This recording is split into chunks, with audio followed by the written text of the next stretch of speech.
جاتے تھے۔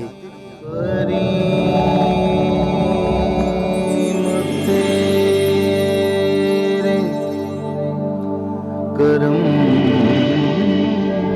کا کوئی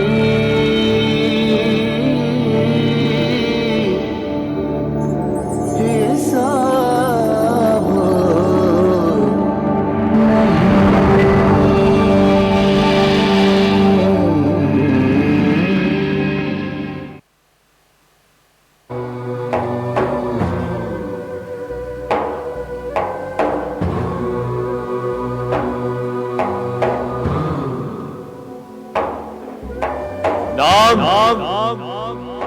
رابعہ بصری رحمۃ اللہ علیہ،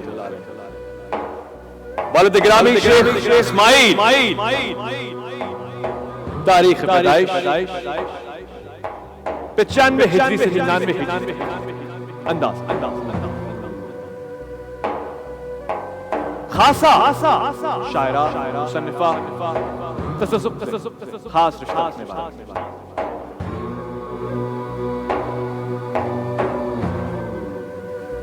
حضرت رابعہ بصری رحمۃ اللہ علیہ اپنے والد کی چوتھی بیٹی تھی، اسی نسبت سے آپ کا نام رابعہ یعنی چوتھی رکھا۔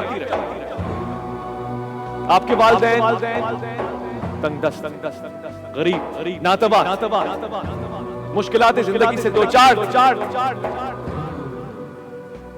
جس شب رابعہ بصری پیدا ہوئی تو والد گرامی کے پاس جلانے کے لیے چراغ میں تیل تک اور لپیٹنے کے لیے نومولود بچی کو لباس تک۔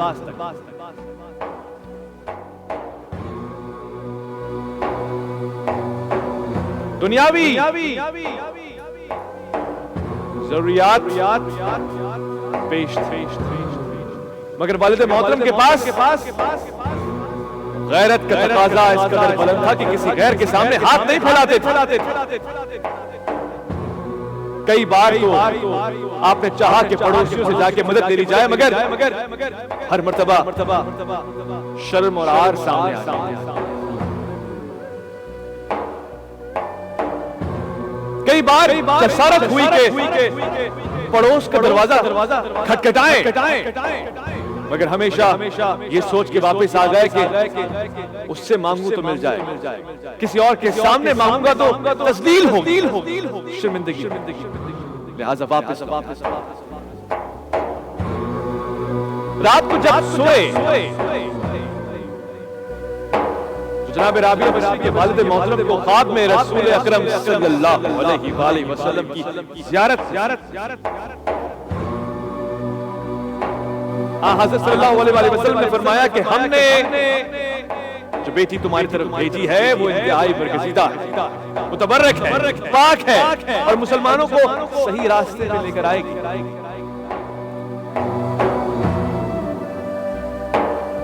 اور رہی بات تنگ دستی کی تو تم امیر بصرہ کے پاس جاؤ،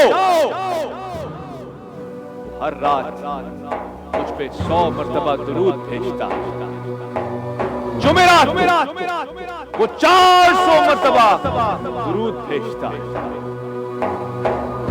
مگر اب کی جمعرات اس نے وہ درود ہم تک نہیں بھیجے۔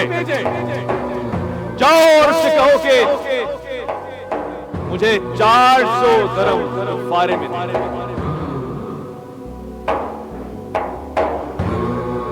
رابعہ بصری کے والد محترم جب امیر بصرہ کے پاس آئے تو انہوں نے فوراً سے سارا معاملہ بیان کر دیا، کہا میں ہوں جسے یہ حکم ملا اور آپ حضرت ہر رات کو 100 مرتبہ، جمعرات کو 400 مرتبہ درود شریف پڑھتے ہیں، مگر پچھلی رات آپ سے کوتاہی ہوئی ہے، لہذا 400 دینار کے درہم آپ مجھے دے دیں۔ امیر بصرہ نے جب یہ بات سنی تو حیران رہا، اس کو یقین نہ آیا۔ ایک مرتبہ اضطراب تھا، خوف تھا، ایک مرتبہ یقین تھا، اطمینان تھا، فوراً سے 1000 دینار غلاموں کو دے دیے اور 400 دینار والد محترم کے ہاتھ میں دے کے کہا کہ تمہیں جب بھی کچھ بھی چاہیے ہو میرے پاس چلے۔ وہ نومولود کون ہے جس کی وجہ سے خدا نے تمہاری یہ حاجت پوری کی ہے؟ رابعہ بصری۔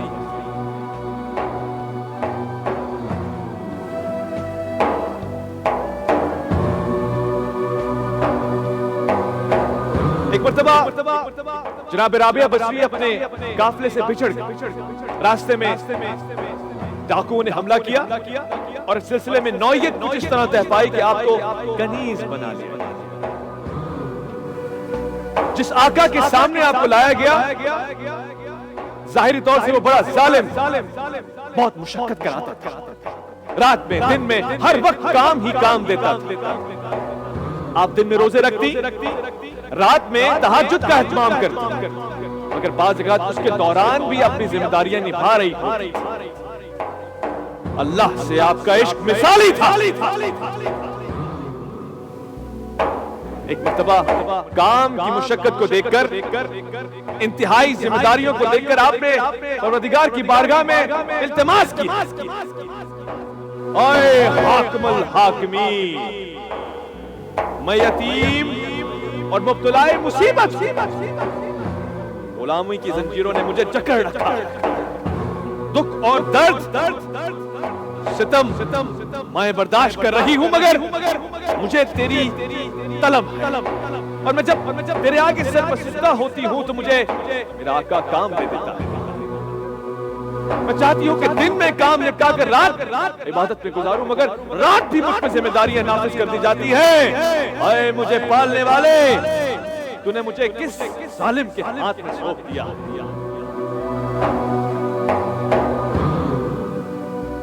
اپنی کنیز کو ان جملوں سے خدا سے کلام کرتے ہوئے دیکھ کر یہ آقا گھبرا، ایک لمحے کے لیے پاس آیا اور کہا، اے شہزادی، تو اتنی عابد، اتنی پرہیزگار، صاحب تقویٰ، میں تجھے آزاد کرتا ہوں، تو چلی جا، بلکہ اب سے میں تیری خدمت کیا کروں.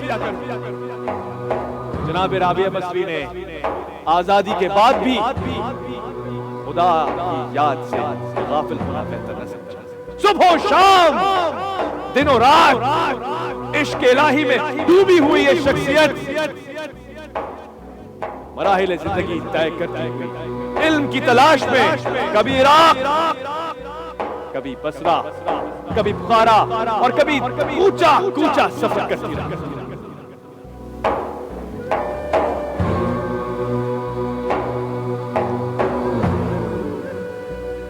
جناب رابعہ بصری 88 سال کی عمر میں وفات پائی، اور آپ کے فقہ جعفریہ کے مطابق اسلام آباد اور اس کے مضافات میں انتہائے سحر کا وقت ہوا چاہتا ہے. کوئی غرض نہیں، میں اس کے عشق میں رہنا چاہتی ہوں، میں اس کے عشق میں زندگی گزار چکی ہوں اور اسی کے پاس لوٹ رہی ہوں. سلام ہے اس زمین جبل زیتون پہ کہ جہاں آپ مدفون ہیں. سلام ہے آپ کی شخصیت پر، اور سلام ہے آپ کے عشق الہی